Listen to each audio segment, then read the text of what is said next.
ध्यान सुनिए, इसमें दो पार्ट हैं। एक पार्ट में मैं एक्सप्लेन करूंगा सारा कुछ, उसके बाद हम क्वेश्चन आंसर लेंगे जिसमें आप अपना स्क्रीन पे जो भी लिखेंगे मैं उसका जवाब देने की कोशिश करूंगा। तो शुरू करते हैं। सबसे पहले बिल्कुल शुरू से शुरू करते हैं। Let's start from the beginning. बीमारी, डिजीज। बीमारी दो तरह की होती हैं, एक जिसे हम बोलते हैं लाइफस्टाइल इलनेस और एक दूसरा होता है इन्फेक्शियस डिजीज। तो आज जो हम बात कर रहे हैं कोरोना वायरस के कॉन्टेक्स्ट में अगर बात कर रहे हैं तो वो इन्फेक्शियस डिजीज। इन्फेक्शियस डिजीज का मतलब कोई बाहर की चीज बॉडी के अंदर आ गई और बॉडी उससे बीमार पड़ गई, that is called infectious disease. तो इन्फेक्शियस डिजीज कैसे होता है? कोई भी ऐसी चीज जो फॉरेन चीज हो, फॉरेन मतलब जो हमारे बॉडी का पार्ट ना हो, और वो अगर बॉडी में चले आए, बॉडी में अंदर कैसे आ सकती है? हमारे नाक से आ सकती है, मुंह से आ सकती है, स्किन के माध्यम से आ सकती है, बॉडी के अंदर आएगी और बॉडी में कुछ मल्टीप्लाई करेगी और बॉडी में जो फूड है या न्यूट्रिएंट है उसे खाएगी और उसको खा के वो मल्टीप्लाई होगी। सो दैट में cause disease, that is called infectious disease. यहाँ पे इन्फेक्शियस डिजीज बात करते हैं तो दो चीज ज्यादा आती हैं, एक है बैक्टीरियल डिजीज, एक है वायरल डिजीज। तो वायरस और बैक्टीरिया दोनों में फर्क क्या है? एक लाइन बताना चाहूंगा। बैक्टीरिया वो होता है जो जिंदा होता है, वायरस जो होता है वो जिंदा नहीं होता है। सामान्य जगह पे आउटसाइड द बॉडी वो जिंदा नहीं, लेकिन जब बॉडी के अंदर चला जाता है, किसी बॉडी के सेल्स के अंदर चला जाता है, तो सेल्स के मटेरियल को यूज करके वो मल्टीप्लाई करने लगता है, यानी कि तब बिहेवियर उसका जिंदा की तरह हो जाता है। वायरस एक ऐसा माइक्रो ऑर्गेनिज्म है जो बॉडी के बाहर नॉन लिविंग है और बॉडी के अंदर लिविंग है। क्योंकि वो नॉन लिविंग है बॉडी के बाहर, तो इसीलिए उसको दोबारा मारा नहीं जा सकता, because that is non living, just like a chemical. लेकिन बॉडी के अंदर जैसे जाता है तो वो लिविंग बन जाता है, यानी कि वो जिंदा हो जाता है सेल्स के अंदर, और को वो खाता है और उसी से वो फैलने लगता है, मल्टीप्लाई होता है बड़ी तेजी से और हमारे पूरे बॉडी में फैल सकता है, स्टार्टिंग फ्रॉम एनी ऑर्गन। वो डिपेंड करता है कि वो वायरस कहां से आपकी बॉडी के अंदर घुसा है। अगर मुंह से, नाक से घुसा है तो जाहिर सी बात है लंग को पहले इन्फेक्ट करेगा या स्टमक को करेगा। अगर स्किन से घुसा है तो नियरेस्ट जो भी ऑर्गन है उसको इन्फेक्ट करेगा। तो ये ब्रॉड कैटेगरी है वायरस की। वायरस ज्यादा खतरनाक है या बैक्टीरिया ज्यादा खतरनाक है? दोनों इक्वली खतरनाक है, डिपेंडिंग ऑन कि हमारी इम्यूनिटी कैसी है। हम वायरस से या बैक्टीरिया से मर नहीं सकते, बिकॉज भगवान ने हमें दिया है what we call as immunity.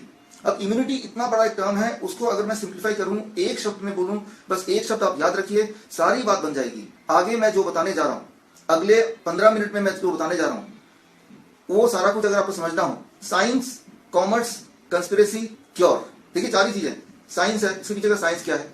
Commerce, commerce क्या है इसके पीछे, राइट, यानी कि व्यापार क्या है? कंस्पिरेसी क्या है, खेल क्या है इसके पीछे, और क्योर क्या है? ये चारों चीजें अगर आपको समझना हो, अभी जो भी माहौल चल रहा है, ये सारे माहौल के पीछे विज्ञान क्या है, या उसका कॉमर्स क्या है, व्यापार, या उसका कंस्पिरेसी क्या है, उसका खेल क्या है, या उसका क्योर क्या है, ठीक कैसे कर रहा है, ये चारों चीजें समझने के लिए सिर्फ एक शब्द काफी है। ये शब्द आप ध्यान से सुनिए स्क्रीन पे।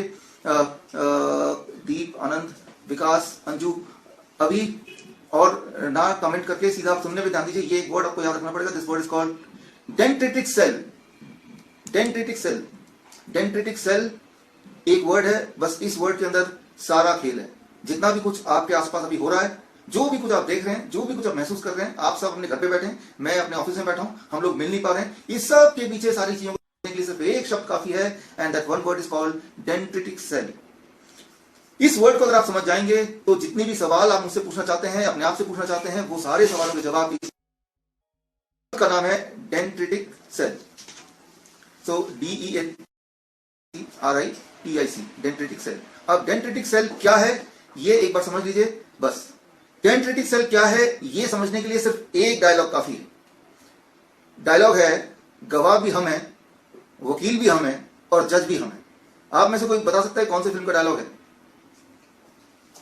डायलॉग है, डेंड्रिटिक सेल को एक्सप्लेन करने के लिए सिर्फ एक डायलॉग काफी है, और वो डायलॉग है, यहां के गवाह भी हम हैं, वकील भी हम हैं और जज भी हम हैं।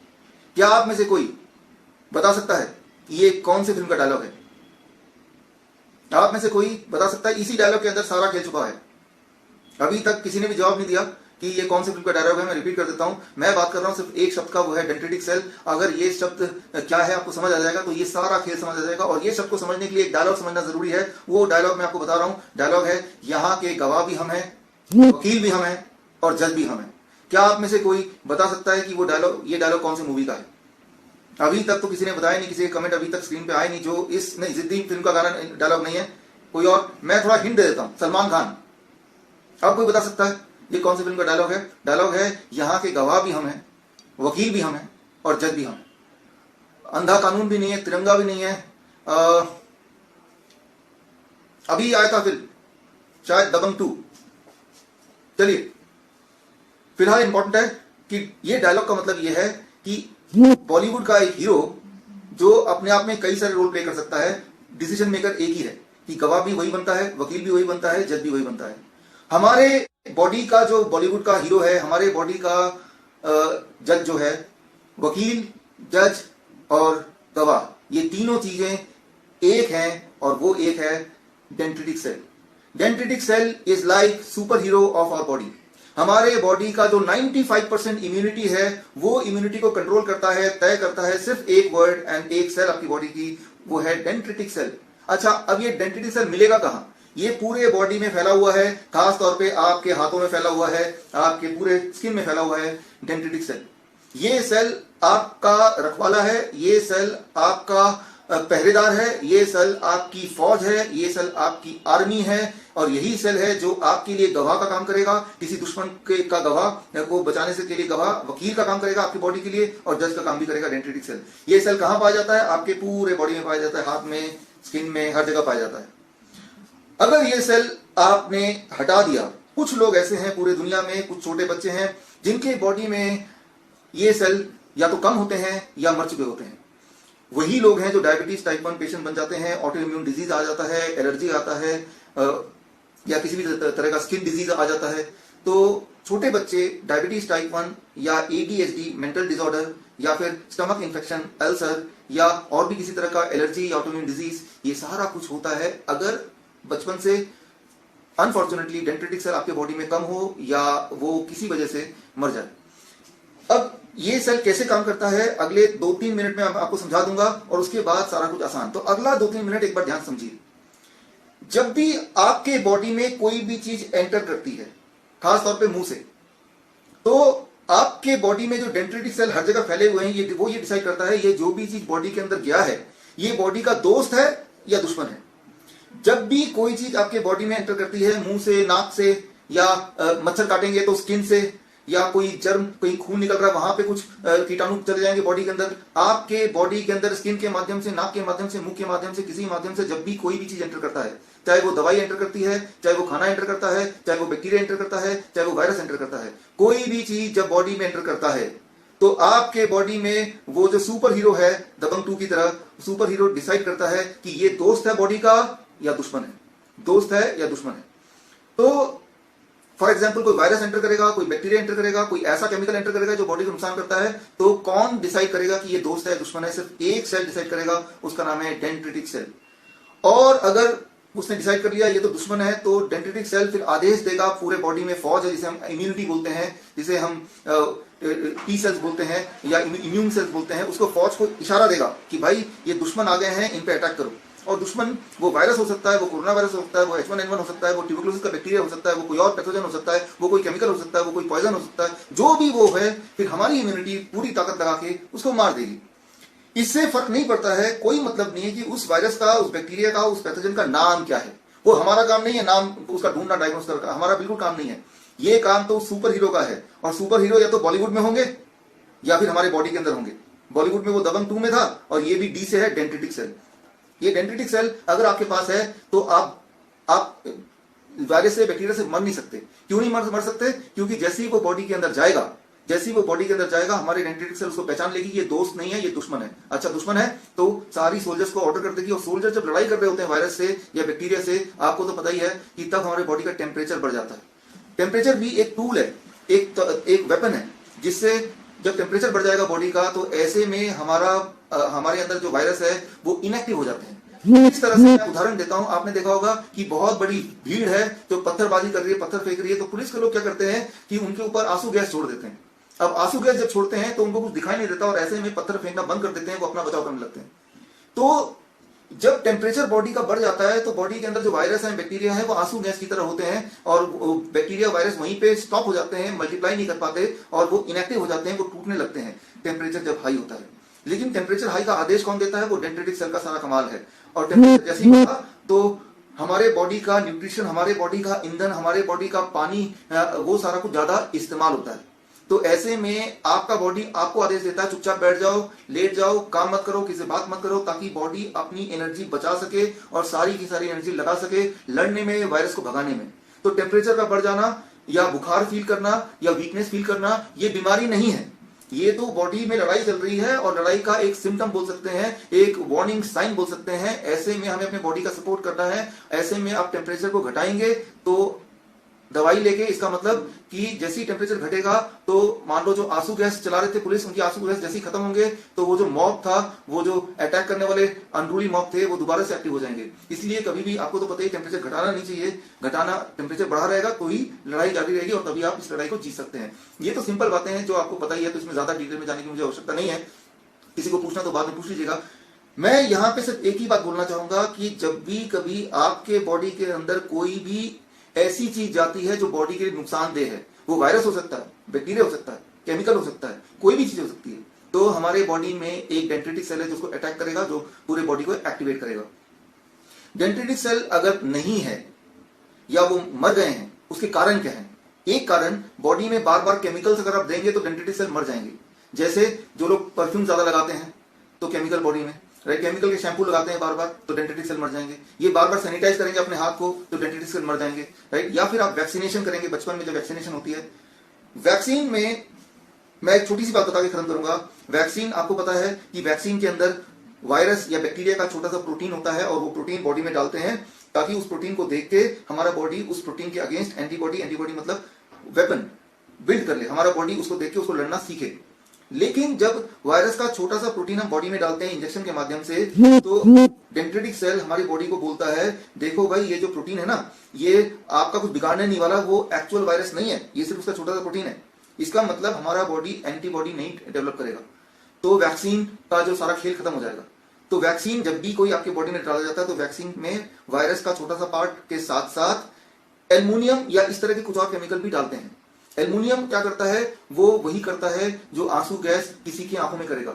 एल्युमिनियम जिस तरह के केमिकल डेंड्रिटिक सेल के आंखों में आंसू गैस की तरह काम करता है। अब डेंड्रिटिक सेल को दिखाई नहीं देता कि सामने वो दुश्मन है या दोस्त है, तो डेंड्रिटिक सेल की जो ताकत है वो खत्म हो जाती है और डेंड्रिटिक सेल की ताकत खत्म हो जाएगी तो ही वैक्सीन काम करेगी। तो मैं ये बोलना चाह रहा हूं, जाने अनजाने बचपन से हमने अपने ही डेंड्रिटिक सेल को कई तरह से मारने की कोशिश की, कभी वैक्सीन से, कभी केमिकल से, कभी सैनिटाइजर से। और जब जब डेंड्रिटिक सेल को आप मारेंगे तब तब अगर कोई दुश्मन, कोई वायरस, बैक्टीरिया बॉडी में अटैक करेगा तो आप बीमार पड़ेंगे और तब मौत हो भी सकती है। तो याद रखिए, आपके बॉडी का सिर्फ एक ही दोस्त है, वो है डेंड्रिटिक सेल। और जब तक डेंड्रिटिक सेल इस दुनिया में है तब तक आपको वायरस और बैक्टीरिया की चिंता करने की जरूरत नहीं है। अगर आपको मेरी बात पे यकीन नहीं हो रहा तो अगले एक लाइन जो मैं बोलूंगा उसके बाद आपको मेरी बात पे यकीन हो जाएगा। डेंड्रिटिक सेल का डिस्कवरी जिस इंसान ने किया था उनका नाम है रैल्फ स्टेनमैन। ये दुनिया के इकलौते ऐसे इंसान हैं जिनको 2011 में मरने के बाद नोबेल प्राइज मिला। दुनिया में एक ही इंसान को मरने के बाद नोबेल प्राइज मिला, क्योंकि नोबेल प्राइज दिया जाता है, उसका एक नियम है कि नोबेल प्राइज देंगे तभी जब वो जिंदा होगा, मरे हुए इंसान को नोबेल प्राइज नहीं दिया जाता। लेकिन एक एक्सेप्शन है, वो एक्सेप्शन है रैल्फ स्टेनमैन, जिन्होंने डेंड्रिटिक सेल का डिस्कवरी किया था। इस बात से आप अनुमान लगा सकते हैं ये कितना महत्वपूर्ण डिस्कवरी था, क्योंकि आप जिंदा हैं, मैं जिंदा हूं, मैं आपसे बात कर पा रहा हूं, इसमें सबसे बड़ा रोल किसी भी बॉडी के सेल का है तो वो है डेंड्रिटिक सेल। तो आपको सिर्फ एक ही काम करना है कि हमें कोई भी ऐसा कदम नहीं उठाना है जिससे हमारे डेंड्रिटिक सेल मर जाएं, कमजोर हो जाएं या अंधे हो जाएं। तो मरेंगे कैसे, कमजोर कैसे होंगे, अंधे कैसे होंगे? एक, वैक्सीनेशन से होंगे। दो, केमिकल से होंगे, चाहे केमिकल आप किसी दवाइयों के माध्यम से पिए या लगाएं, या माल न्यूट्रिशन से होंगे, माल न्यूट्रिशन। मैं एक उदाहरण देता हूं, इसके बाद हम कोरोना वायरस बात करेंगे। आखिरी उदाहरण है, आज से 100 साल पहले 1920 आप कीजिए H1N1 पेंडेमिक, यानी कि जिससे पूरे संसार में करीब 2 करोड़ लोग, पूरे संसार में 10 करोड़ लोग मारे गए थे, पूरे दुनिया में 10 करोड़ लोग मारे गए थे। तो बाद में पता चला वो 10 करोड़ लोग H1N1 की वजह से नहीं मारे गए थे, उन लोगों में 3 कमियां थी। एक तो माल न्यूट्रिशन के शिकार थे, उस वक्त दुनिया में खाना पीना जिनका कम था, न्यूट्रिशन कम था, और साथ में उनको उठा के ऐसे कमरे में भर दिया गया हॉस्पिटल में जहां पे ऑक्सीजन भी, फ्रेश एयर नहीं था और फ्रेश और सीधा सनलाइट नहीं था। ये तीनों की कमी जैसी होगी तो इंसान मर जाएगा। तो अब आते हैं आज के माहौल में। अभी कोरोना वायरस जो आप देख रहे हैं, दुनिया में हाहाकार मचा हुआ है, ऐसा लग रहा है कि इस दुनिया में सब लोग मर जाएंगे, खत्म हो जाएंगे। जनवरी महीने में तो कम से कम ऐसा ही लगा, जनवरी महीने में कोरोना वायरस जब आया या हमें दिखा कि आ रहा है, हमें वही दिखा जो टीवी ने दिखाया, जो मीडिया ने दिखाया। कोरोना वायरस को पैदल चलते हुए आते हुए तो किसी ने देखा नहीं, आफ्टर ऑल वो इतना छोटा है, लेकिन टीवी में ने बताया कि कोरोना वायरस चल चुका है, वो आने वाला है, वो आ गया है, लोग मर रहे हैं। ये सारी बातें हमने टीवी में देखी हैं। तो जो चीज हमने टीवी में देखी है, उस वक्त उस जनवरी महीने में यूके और यूएस, यूके में सीडीसी एक बॉडी है, centre of disease control US में, और यूके में एक और बॉडी है, new and emerging respiratory virus threat advisory group. ये पूरा नाम है एडवाइजरी ग्रुप का यूके में, जिसमें 16 साइंटिस्ट हैं। तो वो 16 साइंटिस्ट यूके के और यूएस के साइंटिस्ट सीडीसी के। इन लोगों ने अपना अपना ख्याल, अपने अपने इमेजिनेशन में एक आइडिया लगाया कि दूर से जो वायरस चल के आ रहा है, जो वुहान में है, वो कितना खतरनाक हो सकता है। उन्होंने दूर से देखा, जैसे हमने देखा। तो उन्होंने बोला कि अगले 3 महीने में हाहाकार मच जाएगा, पूरे दुनिया में लाखों करोड़ लोग मर जाएंगे। उनकी ये एक्सपेक्टेशन थी, उनका ये रफ एस्टिमेशन था, क्योंकि तब उन्होंने देखा नहीं था, क्योंकि तब आफ्टर ऑल वुहान में था, चाइना में था, तो किसी ने भी नहीं देखा। तो ऐसा मानिए कि आप एक जंगल के अंदर है और दूर से खतरनाक कोई नया जानवर आ रहा है, तो आप सब देख के एस्टिमेट लगा रहे हैं ये कितना खतरनाक हो सकता है। वो थी बात, तब थी जनवरी, अब आगे अप्रैल। लेकिन जैसे जैसे समय बीतता गया, अप्रैल आ गया, तो अब दुनिया को पता चल गया है, यूके को पता चल गया है, यूएस को पता चल गया है, सीडीसी को पता चल गया है, साइंटिस्ट को पता चल गया है कि कोरोना वायरस की जो मोर्टिलिटी रेट है, मृत्यु दर है, वो है 0.1%। 0.1 मतलब 1000 लोगों को कोरोना वायरस पीड़ित हो जाएंगे तो उसमें से एक मरेगा और 999 लोग ठीक हो जाएंगे। और इसकी जो फैलने की शक्ति है वो 2.2%। 2.2% माने कि एक इंसान को कोरोना वायरस हो जाएगा तो वो 2 लोगों को फैला सकता है, बस। जितना कि जुकाम का होता है, जुकाम में भी एक को जुकाम होता है तो 2 को भी हो सकता है। और इसके मोर्टिलिटी रेट 0.1%, जितना कि फ्लू का होता है, इन्फ्लुएंजा जिसे बोलते हैं। साल में एक बार हम में से हर एक को इन्फ्लुएंजा होता ही है, हर एडल्ट को, और साल में 6 बार छोटे बच्चों को इन्फ्लुएंजा होता ही है।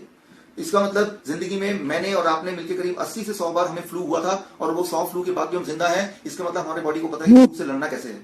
इसका मतलब अगर कोरोना वायरस भी बॉडी में आ जाएगा तो वो भी एक फ्लू है, इन्फ्लुएंजा है, तो यहां भी हम जिंदा हो जाएंगे, मरेंगे नहीं। तो क्योंकि ये खतरनाक उतना ही है जितना इन्फ्लुएंजा वायरस है, या H1N1 वायरस है, या फ्लू वायरस है, और इसमें मृत्यु दर भी बहुत कम है। लेकिन तब नहीं पता था।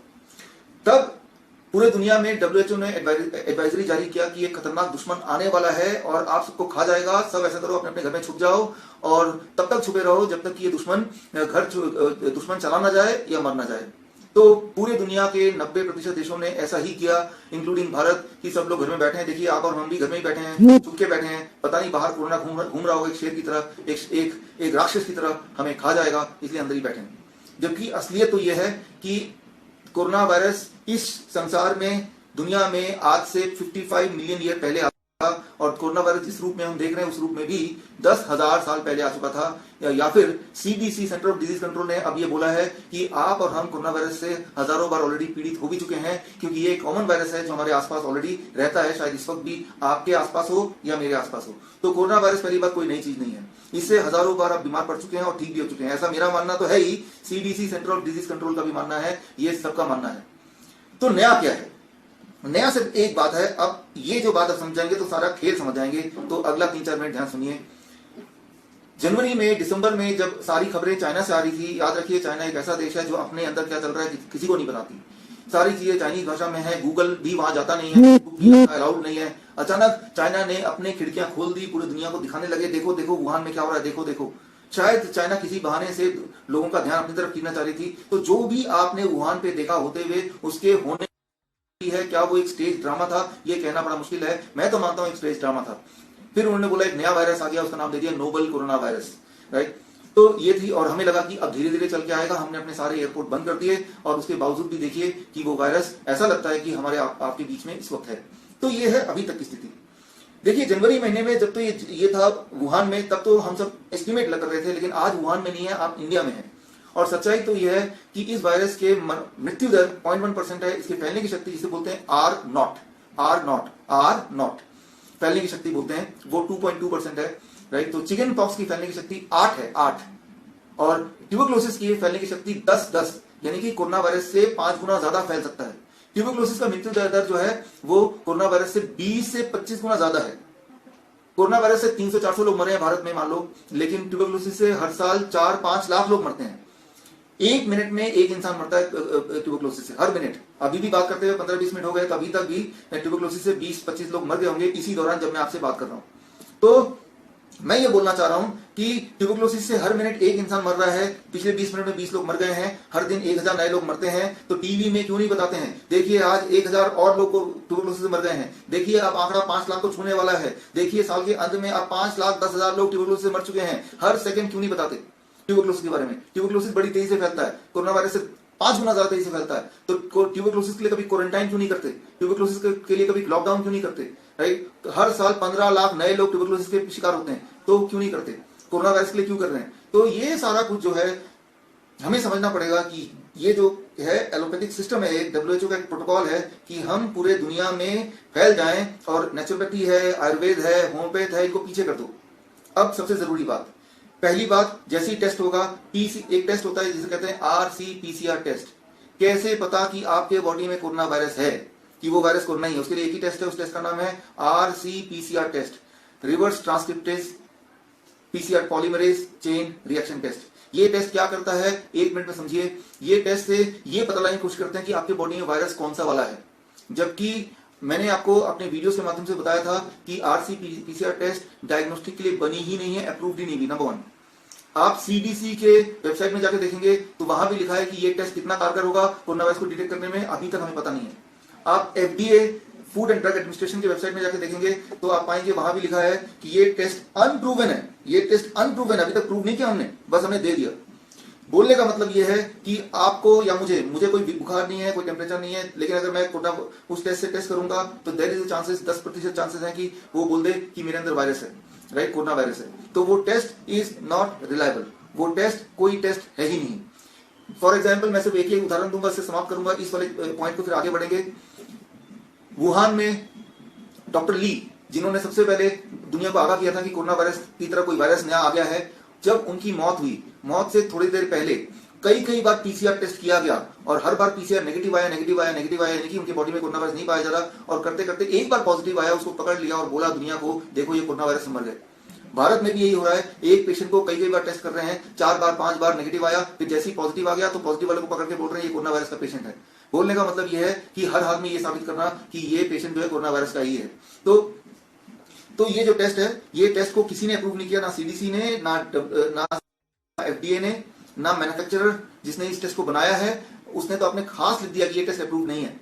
सिर्फ WHO बोल रहा है। WHO एक ऐसी ऑर्गेनाइजेशन जिसको आज से 10 साल पहले 2010 में H1N1 के घोटाले के लिए PAC, parliamentary assembly of council of Europe ने लुटेरा घोषित किया था, वही WHO एक बार फिर बोल रहा है कि कोई ये टेस्ट कर लो और टेस्ट से पता चल जाएगा कौन कोरोना वायरस का पेशेंट है। एक ऐसा टेस्ट जो अप्रूव नहीं है, एक ऐसा टेस्ट जो 4 बार बोलेगा नहीं, 1 बार बोलेगा हाँ, कई बार 4 बार बोलेगा हाँ, 1 बार बोलेगा ना। एक ही आदमी के 2 सैंपल लें, एक मुंह से एक नाक से, नाक वाले को बोलेगा हाँ आप कोरोना वायरस पेशेंट है, मुंह वाले को बोलेगा ना, फिर दोबारा से नाक और मुंह से ले सैंपल, ठीक इसका उल्टा बोलेगा। ये सारे रिसर्च पेपर मेरे पास हैं, ये सारे रिसर्च पेपर आज मैं आखिर में एक लिंक दूंगा, उस लिंक के जरिए आप डाउनलोड कर सकते हैं। जितनी बातें मैंने बताई या जो बातें बताऊंगा वो सारे के सारे बातों का जो रेफरेंस है वो आपको दे के जाऊंगा। तो मैं अभी जो बोल रहा हूं वो सिंप्लीफाई करते हुए मैं जर्नल का नाम कोट नहीं कर रहा हूं, क्योंकि वो जर्नल के रेफरेंसेस मैं आपको दूंगा, आप सारा कुछ PDF के फॉर्म में लेके पढ़ सकते हैं।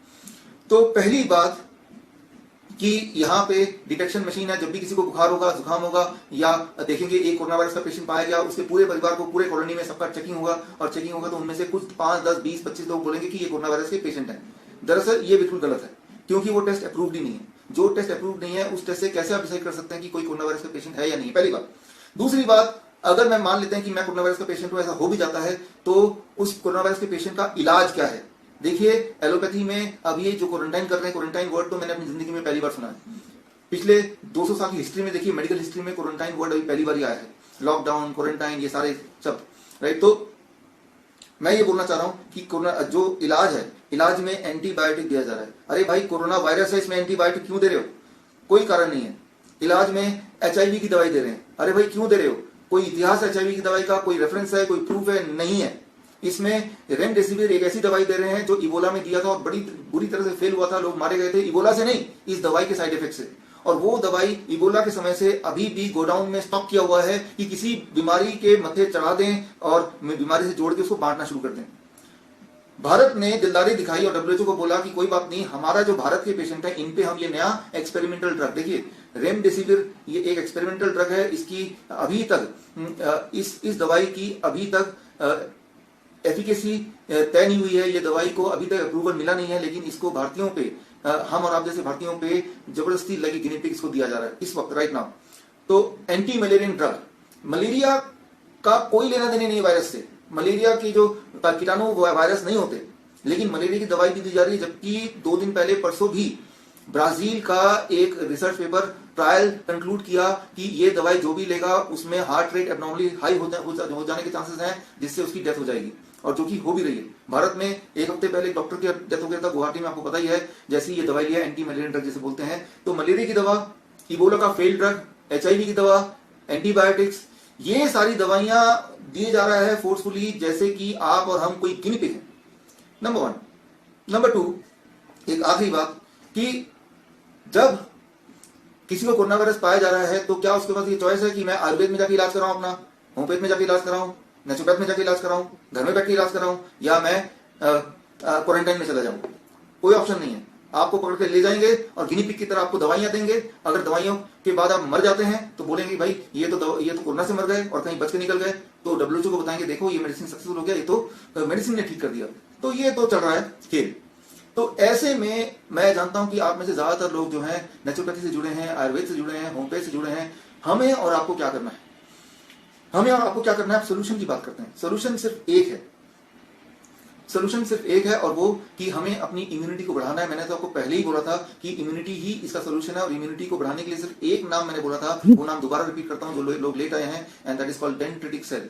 डेंड्रिटिक सेल अगर आपके बॉडी में है, अगर आपने डेंड्रिटिक सेल का ख्याल रखा, तो ये फर्क नहीं पड़ता कि वो वायरस या बैक्टीरिया है या फंगी है या पैरासाइट है या केमिकल है, उसका नाम क्या है, नीड नॉट टू वरी। आपको अपने बॉडी के डेंड्रिटिक सेल का ख्याल रखना है। अगर आपने ये किया तो किसी भी चीज की डरने की जरूरत नहीं है। यही चीज हमें हमारी ख्याल रखती आई है। आज मैं और आप जिंदा हैं, आप मुझे देख पा रहे हैं, मैं आपसे बात कर पा रहा हूं, इसका मतलब मेरा जो डेंड्रिटिक सेल है उसने मेरा अच्छा ख्याल रखा है, और हमें भी उसका अच्छा ख्याल रखना है। तो कैसे अच्छा ख्याल रखना है? 2 तरह से। प्रिवेंशन अच्छा ख्याल रखने का सिर्फ एक चीज फिलहाल याद रखिए, रोज हर दिन आपको अपने बॉडी को 0.2 ग्राम विटामिन सी देना है। 0.2 ग्राम विटामिन सी देना है। अच्छा, 0.2 ग्राम ही क्यों देना है, विटामिन सी ही क्यों देना है? बहुत सारे सवाल होंगे। इन सारे सवालों के जवाब के लिए मेरे पास 167 रिसर्च पेपर हैं पिछले 100 साल के, वो मैं आपको देके जाऊंगा। इसीलिए क्योंकि टाइम बहुत यहाँ पे रिस्ट्रिक्टेड है तो बहुत डिटेल में मैं जा नहीं सकता, लेकिन सिर्फ एक चीज आप करना शुरू कर दीजिए कि रोज आपके बॉडी को 0.2 ग्राम विटामिन सी देना है। कैसे देना है? पाउडर से नहीं, सिर्फ फल से और सब्जी से। फल और सब्जी से कैसे दें? देखिए बहुत सिंपल। 1 बड़ा अमरूद खाएंगे, 2 मीडियम साइज ऑरेंज खाएंगे, 3 आम खाएंगे, या 4 टमाटर खाएंगे, या फिर इतना हाथ में मुट्ठी भर मटर खाएंगे, या फिर कोई भी 3-4 तरह के फल 300 ग्राम 400 ग्राम खा लेंगे। तो इनमें से कुछ भी एक कर लेंगे तो 0.2 ग्राम विटामिन सी आपके बॉडी में चला गया। ये हुई पहली बात। दूसरी बात, रोज 5 मिनट 10 मिनट के लिए धूप दिखाना है, विटामिन डी। रोज 5 मिनट के लिए धूप में जाना ही जाना है। आजकल जिन्हें कोरोना के पेशेंट बताते हैं उनके साथ उल्टा ही कर रहे हैं, बिल्कुल उल्टा। धूप से कट ऑफ कर दिया क्वारंटाइन में आफ्टर ऑल, फ्रेश एयर से कट ऑफ कर दिया क्वारंटाइन में आफ्टर ऑल। विटामिन सी का नामो निशान नहीं है, पैक्ड फूड, प्रोसेस्ड फूड दिया जा रहा है, राइट। तो हमें क्या करना है? हमें विटामिन सी लेना है, विटामिन डी लेना है, सनलाइट में जाना है। एक चीज नहीं करना है, एनिमल प्रोटीन बॉडी के अंदर ना जाए। एनिमल प्रोटीन बॉडी के अंदर ना जाए। एनिमल प्रोटीन कहां से आएगा? कोई भी ऐसा खाना जो जानवरों से आता हो, कोई भी ऐसा खाना जो जानवरों से आता हो, जैसे दूध है, डेयरी प्रोडक्ट्स हैं, दूध, दही, लस्सी, मक्खन, घी, पनीर, छाछ, अंडा, मीट, मछली, इनमें एनिमल प्रोटीन है। तो एनिमल प्रोटीन को आपने हटाया, विटामिन सी को हमने जोड़ा, विटामिन डी को हमने जोड़ा, है वो इतना स्ट्रांग रहेगा कि आपको इस तरह के वायरस से या किसी भी तरह के वायरस से चिंता करने की आवश्यकता नहीं है। सो there will be no problem of any bacteria or any virus. ये है prevention. As a naturopath, as a आयुर्वेदाचार्य, ये चीज आप लोगों में एक्सपेक्ट कर सकते हैं। सिर्फ इतना दिमाग में रखें, 0.2 ग्राम। अच्छा, तो लोग बोलते हैं मैं एक टैबलेट खा लूं, टैबलेट में क्या होगा कि सिर्फ विटामिन सी होगा। लेकिन मैं फल से इसलिए बोल रहा हूं कि विटामिन सी अपने आप में आपके बॉडी में सारा काम नहीं। फल खाएंगे, जैसे 2 ऑरेंज खा रहे हैं, उसमें विटामिन सी के अलावा विटामिन ई के साथ साथ 50 और न्यूट्रिएंट होंगे, और तब टुगेदर वो काम करेंगे। इसीलिए मैं बोलता हूं फ्रूट्स। तो जितने भी लोग आप सुन रहे हैं, आप सिर्फ ये बात दिमाग में लोगों घुसा दीजिए कि आपको 3 step, step 1 0.2 gram vitamin C in the form of fruits and vegetable पूरे दिन में, स्टेप 2 धूप में जाना है 5 मिनट के लिए सही, धूप में जाना है। 3 एनिमल अवॉइड करना किया तो एक काम हो जाएगा डेंड्रिटिक सेल आपका। अगर ऐसा हो गया तो कोई फर्क नहीं पड़ता। देखिए मैं इसका सबूत देता हूं आपको। मैंने अपने वीडियो में बताया था कि देखिए पूरा दुनिया में हाहाकार मचा हुआ है, लोग कोरोना से डर रहे हैं, जबकि कोरोना कोई सिंपल वायरस है और हमारे बॉडी का डेंड्रिटिक सेल अच्छा है। मैं अपने आप को दोबारा ऑफर करता हूं और मेरे कई सारे डायबिटीज एजुकेटर हैं, करीब 1500 डायबिटीज एजुकेटर, जिन्होंने बार बार मुझे बोला कि वो भी अपने आप को ऑफर कर रहे हैं कि जहां पे कोरोना का वार्ड है वहां पे अगर सरकार चाहेगी तो मैं जाने को तैयार हूं, बिना ग्लव्स लगाए, बिना ढके, और उनका इलाज करने को तैयार हूं। कैसे इलाज करूंगा उनका वो मैं आपको बताने। अगर मुझे कोरोना वायरस हो गया तो चिंता की बात नहीं, मेरा डेंड्रिटिक सेल इतना स्ट्रांग है कि वो देख लेगा, झेल लेगा, मुझे डरने की जरूरत नहीं है। तो एक बार फिर आपके माध्यम से अगर आप सरकार तक पहुंच सकते हैं तो मैं अपने आप को ऑफर करता हूं, और मैं ही नहीं, मेरे उनमें से काफी लोगों ने अपने आप को ऑफर किया है, वो हर शहर में फैले हुए हैं। तो किसी भी शहर में हमारे एजुकेटर्स हैं जो अपने आप को ऑफर करते हैं, क्योंकि हमें पता है असलियत क्या है, रियलिटी क्या है, राइट। ऐसा नहीं कि मैं बहादुर हूं, मैं अपने आप को सैक्रिफाइस कर रहा हूं। मुझे पता है कि कोरोना वायरस कोई बहुत बड़ा राक्षस नहीं है, वो तो एक फ्लू वायरस है, वो तो कॉमन कोल्ड जितना ही खतरनाक है। तो कॉमन कोल्ड से आप डरे हैं क्या? तो ये हो गया प्रिवेंशन की बात। अब सबसे इंपॉर्टेंट बात इस पूरे लेक्चर में मैं जो बोलने जा रहा हूं अगले 2 मिनट में, तो वो ये बोलने जा रहा हूं। देखिए इस बात को थोड़ा ध्यान सुनिए अगले 2 मिनट के लिए। वो ये, जैसे ही आपको पहला सिम्टम आएगा, जैसे ही आपको पहला सिम्टम आएगा फ्लू का, मतलब टेम्परेचर बढ़ गया है, फीवरिश फील हो रहा है, छींक आने लगी है, कमजोरी फील हो रही है, जैसे ही पहला ऐसा सिम्टम आएगा समझ लीजिए कि आपके बॉडी में कोई ना कोई वायरस या बैक्टीरिया है। वो कोरोना वायरस नहीं है, कोई ना कोई है।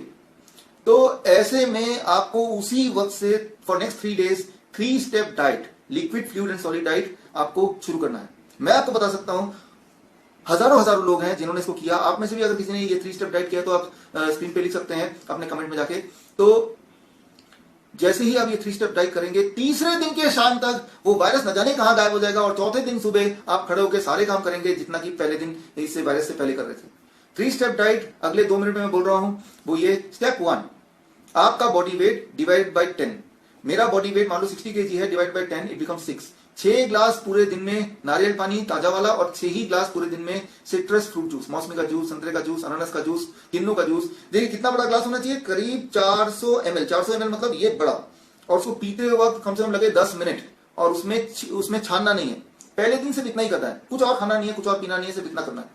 जैसे आप ये करेंगे तो आपका जो बॉडी टेम्परेचर है 102 से ऊपर जाएगा नहीं, और अगर जाएगा 103, 104, घबराने की जरूरत नहीं है। 12 साल हो गए हैं मेडिकल फील्ड में, मैंने नहीं देखा कि टेम्परेचर के बढ़ने से किसी का ब्रेन हेमरेज होता है या किसी की डेथ होती है, अगर वो इस तरह के डाइट में है तो।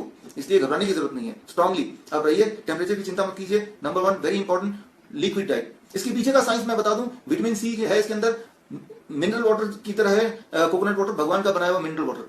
जब टेम्परेचर बढ़ता है तो बॉडी के न्यूट्रिएंट बॉडी यूज करता है, तो बॉडी को न्यूट्रिशन चाहिए तो वो कोकोनट वाटर से मिल जाएगा। बॉडी डिहाइड्रेट होती है, बॉडी को हाइड्रेशन चाहिए, वो नारियल पानी और सिट्रस फ्रूट जूस से मिल जाएगा। तो जो भी औजार बॉडी को चाहिए वो आप दे रहे हैं पहले दिन। दूसरा दिन डे 2 का जो फॉर्मूला है वो बहुत ही सिंपल है। अच्छा, जो लोग बोल रहे हैं कोकोनट वाटर मार्केट में नहीं है, तो उसका ऑल्टरनेट मैं बता दूं, ऑल्टरनेट है अनार। अनार कितने लेने हैं? अगर 6 ग्लास आपका आता है अपने फॉर्मूले के हिसाब से, आपका बॉडी वेट डिवाइड बाय 10, तो 6 अनार लेने पूरे दिन में। 6 अनार खा लो, चबा चबा खा लो, तो भी नारियल पानी का काम करेगा, राइट। तो ऑल्टरनेट और भी कुछ होते हैं, मैं आगे चल के बताऊंगा, पहले मैं क्लियर कर लेता हूं। डे 2, दूसरे दिन तक आप देखेंगे टेम्परेचर 101 के आसपास रहेगा, लेकिन 102 तक भी नहीं पहुंचेगा। दूसरे दिन का formula, your body weight divide by 20। मेरा बॉडी वेट 60 kg है, divide by 20 that becomes 3। 3 glass नारियल पानी और 3 ही ग्लास सिट्रस फ्रूट जूस पूरे दिन भर में, उसी तरह से जैसे कल किया था उतना ही बड़ा ग्लास। साथ में एक और फॉर्मूला, आपका बॉडी वेट इंटू 5। मेरा बॉडी वेट 60 kg इंटू 5, 300 ग्राम खीरा टमाटर, 300 ग्राम खीरा टमाटर कच्चा खा जाना है। इतना ही करना डे 2 में, और कुछ नहीं करना है, आराम से घर में लेटे रहना है, बैठे रहना है, जैसा मन करे करे। 3rd डे तक आप ऑलमोस्ट ठीक हो चुके होंगे। तीसरे दिन का फॉर्मूला, आपका बॉडी वेट डिवाइड बाय 30। मेरा बॉडी वेट 60 kg है, divide by 30 that becomes 2। 2 glass citrus fruit juice और 2 ग्लास नारियल पानी 12 बजे तक। 12 बजे के बाद लंच जो होगा वो वही होगा जो कल का वो खीरा टमाटर का फॉर्मूला था, body weight into 5। Body weight into 5 मतलब 300 ग्राम खीरा टमाटर मेरे लिए। शाम तक आप सरप्राइज होंगे, लोग शॉक्ड होंगे कि शाम तक आप ठीक हो चुके हैं। तो शाम का खाना वेजिटेरियन खाना होगा, सिंपल रोटी सब्जी दाल चावल जो भी आप खाते हैं, और कम तेल कम नमक में, और चौथे दिन आप अपने काम पे जाइए। देखिए ये बताते हुए मैंने 2000 मेरे ख्याल से 16 से मैं ये बता रहा हूँ, 16, 17, 18, 19, अब 20 आ गया है। और हजारों हजारों लोग जो मुझे अक्सर बताते रहते हैं H1N1, डेंगू, चिकनगुनिया, न जाने कौन कौन से, और इंडिया में, इंडिया से बाहर, मैंने उन सबको बोला है और आपको भी बता रहा हूँ। आप लोग जिन्होंने यूज किया ये टेक्निक, प्लीज कमेंट में जाके लिखिए कि हाँ हमने इसको यूज किया है। आप भी, यही मैं मेथड है, आपसे यही मेथड है ठीक होने का। तो आज भी मैं कुछ वीडियोस डालूंगा इस लेक्चर के बाद, हमारे जिन लोगों ने ये टेक्निक यूज किया उनकी कंपाइलेशन। तो ये टेक्निक काम करती है, हर बार काम करती है, मेरे घर में काम करती है, मेरे पड़ोसियों में काम करती है, आपको पता है काम करती है। अगर आपको विश्वास नहीं आ रहा है ये काम करती है, आप में से वो लोग जिन्होंने ट्राई नहीं किया, आप अपने फेसबुक में जाके लिखिए क्या ये 3 स्टेप डाइट किसी ने यूज किया, किसी को फायदा हुआ। आप पाएंगे कि आपके ही नेटवर्क में, आपके ही कम्युनिटी में कोई ना कोई लोग मिल जाएंगे जो बोलेंगे हाँ हमने खुद ही किया और हमें फायदा हुआ। तो ये 3 स्टेप डाइट है जो हर बार काम करती है और आपके लिए भी काम करेगी। तो इसको आप कीजिए। ये तो हुआ क्योर, लेकिन ये काम तब करती है ज्यादा जैसे ही आपको पता चला कि मुझे ऐसा कुछ हुआ है। और आप में से वो लोग जो डायबिटीज के पेशेंट हैं, बीपी के पेशेंट हैं, थायराइड के पेशेंट हैं, तो याद रखिए, कोलेस्ट्रॉल के पेशेंट हैं, तो जब ये 3 दिन का डाइट ले रहे होंगे तो बीपी आपका कम होने लगेगा, ब्लड शुगर आपका कम होने लगेगा, कोलेस्ट्रॉल आपका कम होने लगेगा। तो ये सारी दवाइयां या तो पूरी तरह छोड़ना पड़ेगा, अगर तो मेडिसिन है तो छोड़ दीजिए, अगर तो ये इंसुलिन है तो 50% कम करना पड़ेगा, नहीं तो ब्लड शुगर बहुत कम हो जाएगा, ब्लड प्रेशर बहुत कम हो जाएगा, राइट। तो वो ठीक बात नहीं है। तो ये जो 3 दिन का डाइट है ना केवल आपके वायरस से लड़ने में हेल्प करेगा, दिस 3 डेज डाइट आपके बाकी पैरामीटर को भी और अच्छा कर देगा, यानी कि दवाई का काम कर रहा है। तो ये तो हो गया वायरस से कैसे लड़ना है। लेकिन वायरस एक और तरीका होता है, ये सबसे इंपॉर्टेंट बात मैं बताने जा रहा हूं। जो लोग यूटीआई, यूरिनरी ट्रैक इन्फेक्शन से जो अगर प्रॉब्लम है, हेपेटाइटिस के जो पेशेंट्स हैं, राइट, इस तरह के इन्फेक्शन, या एचआईवी के जो पेशेंट, एचआईवी के बारे में मैं कभी और डिटेल में बताऊंगा। जो लोग लंबे समय से वायरस से जूझ रहे हैं, जैसे ट्यूबरक्लोसिस है, ट्यूबरक्लोसिस बैक्टीरिया एक जो 6 महीने साल भर से ट्रीटमेंट चल रहा है, ऐसे बैक्टीरिया, ऐसे वायरस जो आपके बॉडी में सालों साल से हैं और आप उससे लड़ रहे हैं, दवाइयां खा रहे हैं, उनके लिए मेथड मैं अभी बताने जा रहा हूं अगले 1 मिनट में। तो अब ये तीसरा और आखिरी मेथड है उन लोगों के लिए जो वायरस और बैक्टीरिया जैसे यूटीआई है, यूरिनरी ट्रैक इन्फेक्शन, जैसे hepatitis B, hepatitis C, hepatitis D, hepatitis E, whatever hepatitis, मतलब हर तरह का वायरस जो लिवर को अफेक्ट करता है, या फिर हर तरह का बैक्टीरिया जैसे ट्यूबरक्लोसिस है जो भारत में 15 लाख लोग पीड़ित हैं। तो ऐसे लोगों का जो फॉर्मूला है, ऐसे लोगों का टेक्निक है, उसका नाम है 2% प्रिंसिपल। इसका नाम है 2% प्रिंसिपल। 2% प्रिंसिपल क्या है? बड़ा ही सिंपल है, 2% प्रिंसिपल। इसमें बहुत सिंपल है, आपके बॉडी वेट का 2%, आपके बॉडी वेट का 2%। मान लो मेरा बॉडी वेट 70 केजी है, 70 केजी का 2%, 70 केजी का 2% होता है 1400 ग्राम्स, मतलब 1 किलो 400 ग्राम, 1 किलो 400 ग्राम मेरे केस में, क्योंकि मेरा बॉडी वेट अगर 70 केजी है तो 2% रूल में इतना ही करना है। आपको पेशेंट से पूछना है कि भाई क्या प्रॉब्लम है, बोलेगा मुझे ट्यूबरक्लोसिस की दवा ले रहा हूं, मैं हेपेटाइटिस की दवा ले रहा हूं, मैं यूटीआई की दवा ले रहा हूं, मैं एचआईवी की दवाई ले रहा हूं। अच्छा, आप वायरल किसी चीज की दवाई ले रहे हैं, आप बैक्टीरिया किसी चीज की दवाई ले रहे हैं, तो आपको 2% रूल करना है। 2% रूल में एक ही चीज पूछिए कि आपका वेट बता दीजिए, वो बोलेगा मेरा वेट 70 केजी है, आप बोलिए कि इसका 2% कितना होता है, वो है 1400 ग्राम। बस आपको पूरे दिन भर में 1400 ग्राम कच्ची सब्जी और फल खाना है। 1400 ग्राम, ये आपकी दवा है, उसमें से आधा तो सब्जियां होंगी 700 ग्राम और आधा फल होगा 700 ग्राम। 3-4 तरह के फल, वो कौन से फल, वो आप जाने, आपका काम जाने। 3-4 तरह की सब्जियां, कौन सी सब्जियां, आप जाने, आपका काम जाने, राइट। जो भी कच्ची सब्जी मिल जाता हो, वो टमाटर है, खीरा है, मूली है, गाजर है, ककड़ी है, मटर है, से शिमला मिर्च है, लाल, पीली, हरी, सलाद पत्ता है, हजारों तरह की चीजें हैं। उनमें से जो सस्ती मिलती हो, जो फ्रेश मिलती हो, जो आप खा सकें वो ले लीजिए। 3-4 तरह की कच्ची सब्जी 700 ग्राम और तरह के फल 700 ग्राम। 700 ग्राम मेरे केस में, क्योंकि मेरा बॉडी वेट तो भाई 70 केजी है ना। तो पूरे दिन भर में ये जब खाएंगे, दिन के आखिर तक ये पेट के अंदर जाना चाहिए, बस इतना ही है। ये है एक रूल। 2% रूल का सिर्फ आखिरी रूल ये है, 2 तरह की चीजों को अगले 3 महीने के लिए, 2 तरह की चीजों को अगले 3 महीने के लिए छोड़ देना। सिर्फ 3 महीने के लिए बोल रहा हूं मैं। वो 2 तरह की चीजें क्या है? एक, ऐसी चीजें जो जानवर से, अंडा, मछली या चिकन या डेयरी प्रोडक्ट्स, और ऐसी चीजें जो फैक्ट्री से निकलती हूं, जैसे ब्रेड, बिस्किट, नमकीन, पैक्ड फूड। तो 2 तरह की चीजें छोड़नी है, और 2% वेट बॉडी का, आधा फल आधा सब्जी, और बाकी रोटी, दाल, ये सब खाइए, बल्कि पेट भर के खाइए, जितना मर्जी खाइए। तो बस करना है यूरिनरी ट्रैक इन्फेक्शन में, ट्यूबरक्लोसिस में, या फिर हेपेटाइटिस में, या फिर एचआईवी में, इस तरह की बीमारियों में कब तक करना है? इसका आंसर ध्यान सुनिए, 3 से 4 महीने। 3 से 4 महीने। 3 से 4 महीने क्यों? हर 3 से 4 महीने में आपका सारा खून नया हो जाता है। Every after 3 to 4 months your body is having new blood, नया ब्लड। वो जो नया ब्लड आएगा 3-4 महीने के अंदर, उस नए ब्लड में इस पुराने वायरस या पुराने बैक्टीरिया का नामो निशान नहीं होगा। यानी कि 3-4 महीने बाद अगर आपका HIV नेगेटिव पॉजिटिव आ रहा था, HIV नेगेटिव आएगा। अगर वो ट्यूबरकुलोसिस के पेशेंट थे वो ठीक हो जाएंगे, सिम्टोमेटिकली कुछ नहीं रहेगा।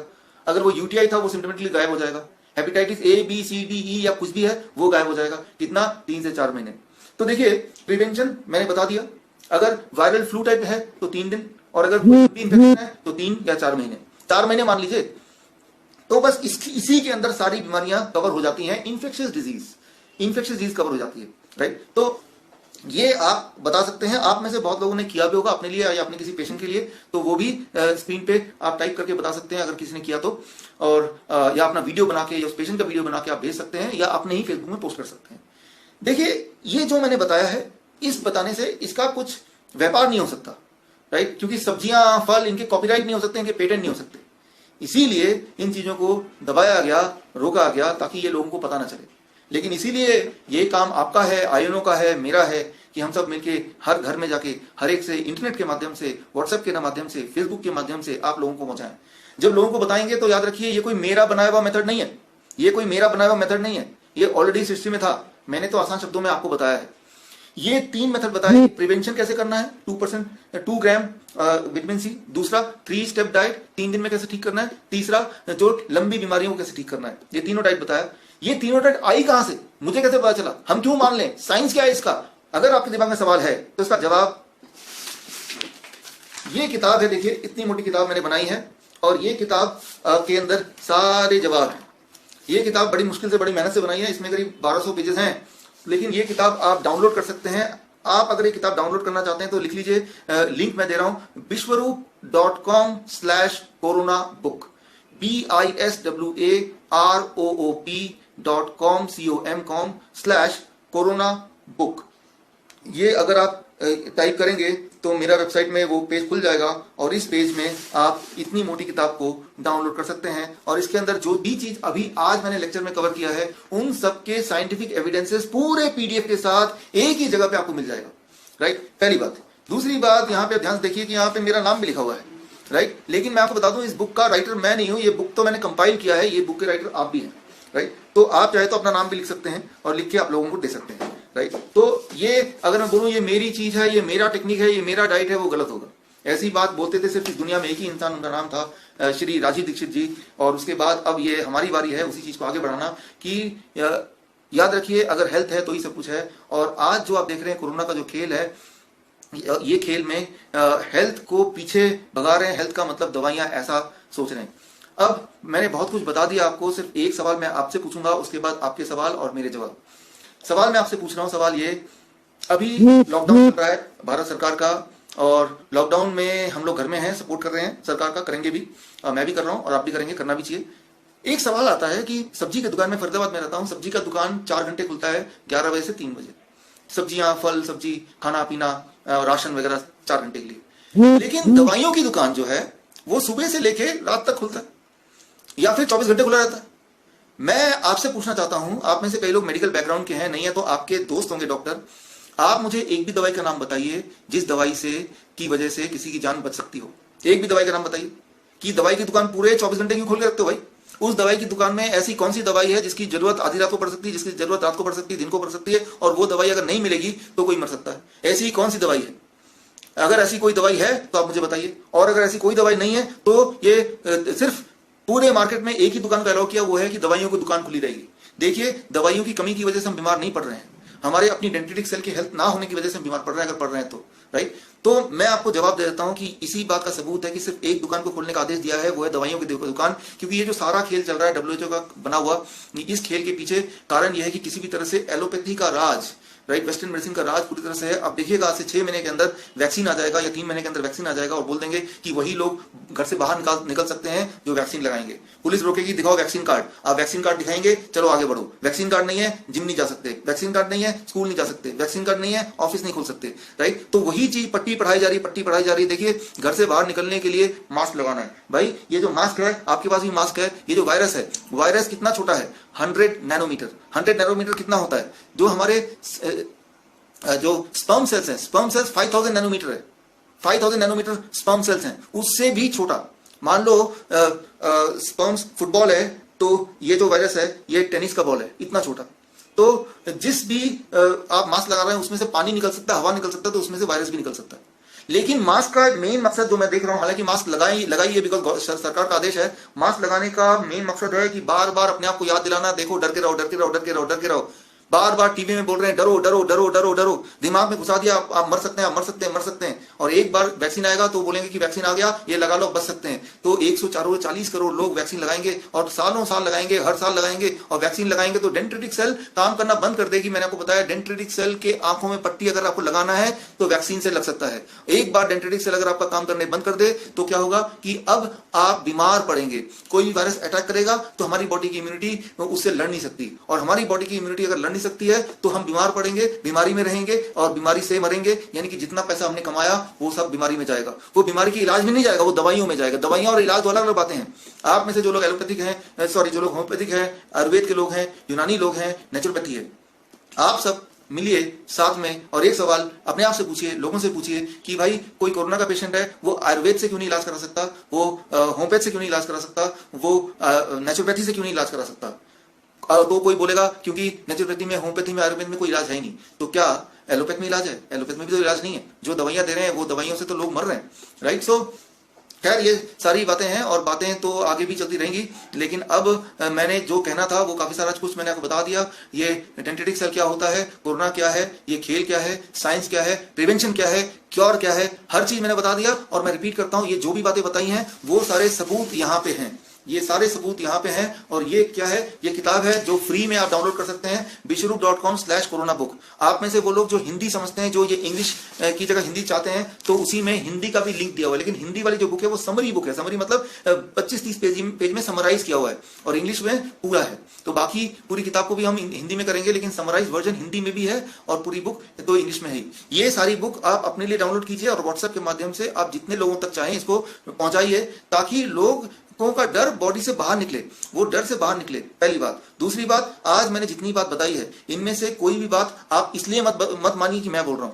आप मेरे किसी भी बात को चैलेंज कर सकते हैं, राइट, आप उसमें सवाल खड़े कर सकते हैं। मैं हर बात के के जवाब देने को तैयार हूं। हर सवाल के जवाब मैंने इस रिसर्च पेपर में डाले हैं, ताकि आपको भरोसा हो कि जो भी मैं बोल रहा हूं उसके पीछे सत्यता है, उसके पीछे ट्रुथ है, राइट। सो अब यहाँ पे मैं पूरा लेक्चर तो हो गया है। कोई अगर आपका सवाल है तो आप सवाल पूछ सकते हैं। I am done with my lecture, you can ask questions. मैं लगातार पढ़ रहा हूँ, आप कुछ ना कुछ लिख रहे हैं।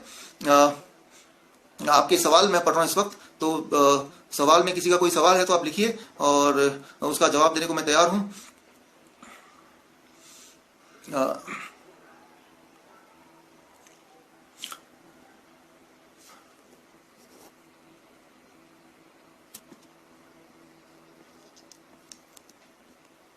ओके, अभी तक सवाल नहीं आए हैं।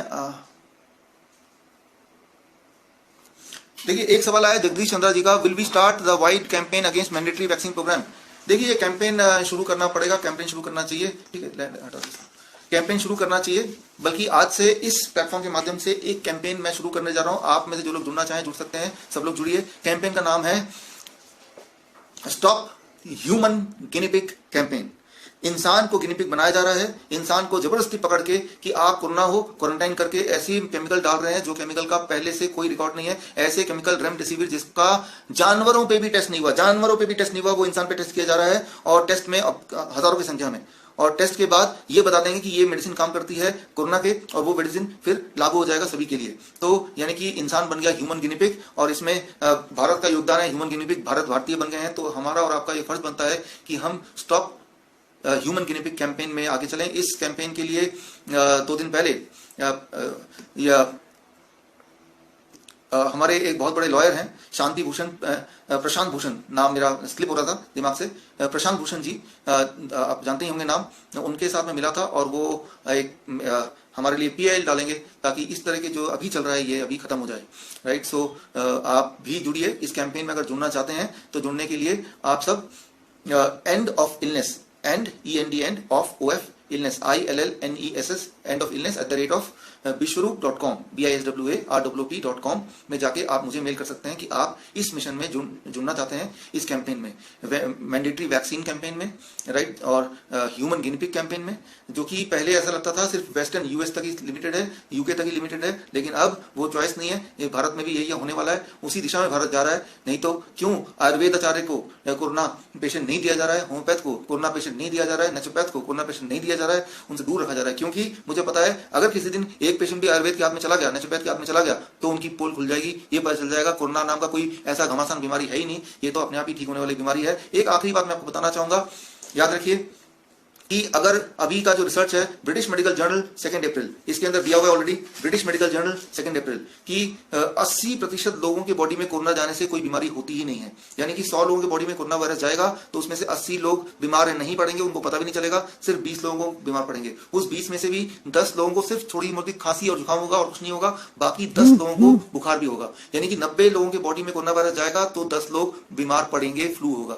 और उस 10 में भी जो मरने के चांसेस हैं वो मैंने बताया 0.1%, मतलब 1000 लोग बीमार पड़ेंगे तो एक मरेगा, जैसे किसी फ्लू में होता है, राइट। तो ये ऐसा कोई वायरस नहीं है जिसकी वजह से इतना सारा खेल करने की जरूरत पड़े या जरूरत है, राइट। फिर भी ऐसा हो रहा है जो हमारे आंखों के सामने है। शायद सच्चाई हमें ठीक से सामने नहीं ला पाए, ठीक से सामने लाना पड़ेगा, हम सबको मिलकर एक होना पड़ेगा। कोई भी सवाल हो तो आप पूछ सकते हैं, मैं आपके सवालों को पढ़ने की कोशिश कर रहा हूँ।